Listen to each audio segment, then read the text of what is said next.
benefits of knowing nobody is that you keep your head pretty clear. In other words, if you only talk to your dog and fundamentally stare at the abyss that's awaiting all of us, and fill it in occasionally with the internet, you can have a clear head. And I have a very, very clear mind. The fact is, I very rarely talk to anybody. I can't stand most people because they don't know what they're talking about. They have no opinions that are valuable.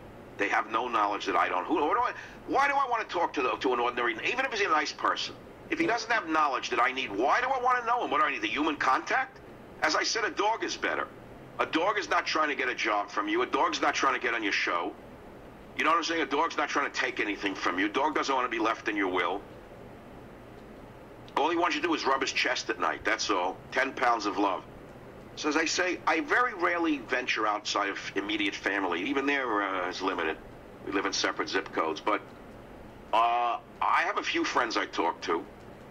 And last night I included one of my old friends at the Father's Day dinner. Picked him up and took him on the boat over to the restaurant.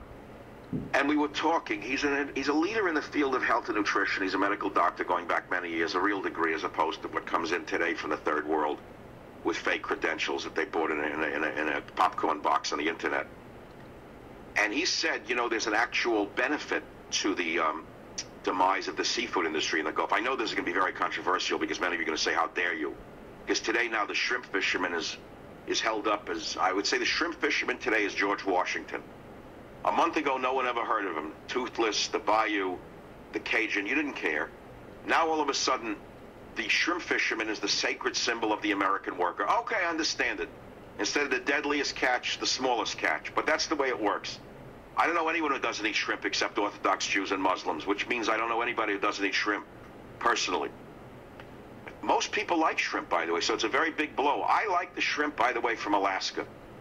Now, there's a couple of reasons. I also like, you know the show Deadliest Catch on TV? I can't believe it's the toughest job in the universe. I don't know who goes fishing up there, man. What, guys who are out of San Quentin? Who would? That's the roughest thing in the world. Like Alaskan king crab with cages flying around on the deck. I never saw anything like it, all for a crab. Snow crab, king crab, frigid waters in the Arctic and the Bering Sea. What guts these guys have. That's what you call boating, not what I do. But anyway, so 27 knots is an average morning for them on a calm day. So anyway, the Gulf shrimp and the Gulf fish, I'm sorry to tell you, this is going to come as a blow to most of you. My friend tells me last night, he said there's a silver lining, as I said, to the demise of the fishing industry in the Gulf. I said, what? You have all these people going out of work? He said, do you know what they use as lubricant on the drills in the Gulf of Mexico? I said, no. He said, Quicksilver. I almost really lost it at dinner. I said, what? They're using mercury? Yes. They're using mercury. That's known as Quicksilver. Those of you who know the two things are in there. They're using mercury to lubricate the drill bits in the Gulf. And the mercury has been seeping into the waters of the Gulf for ages and contaminating the seafood. Which explains why many of the people who eat a lot of shrimp are mad as hatters.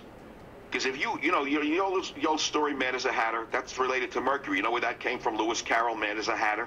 Again, you didn't learn that. 50 words of English. Mad as a Hatter comes from the Lewis Carroll fantasy, I believe, Alice in Wonderland. Why did they say Mad as a Hatter?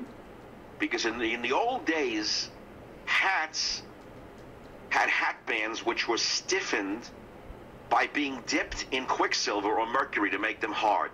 You understand that? And the individuals who worked in the factory who dipped the hat bands in the Quicksilver absorbed the mercury. The mercury is neurotoxic. It caused brain damage.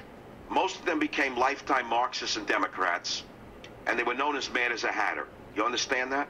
So that's why I say today, anyone who eats an awful lot of shrimp is probably as mad as a hatter, incidentally. It could explain the deranged disconnect between the snobs on the Upper East Side of Manhattan and in Boca Raton, Florida, who for some reason have an affinity for shrimp, which I think is because it was originally banned by their grandfather in his religious days.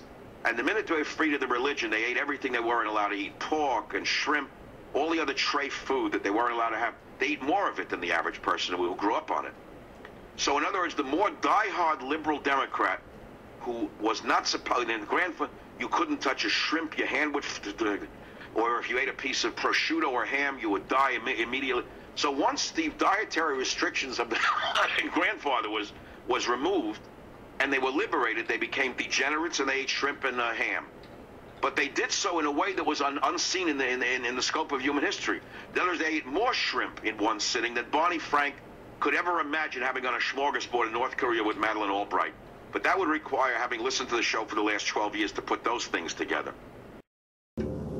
Savage.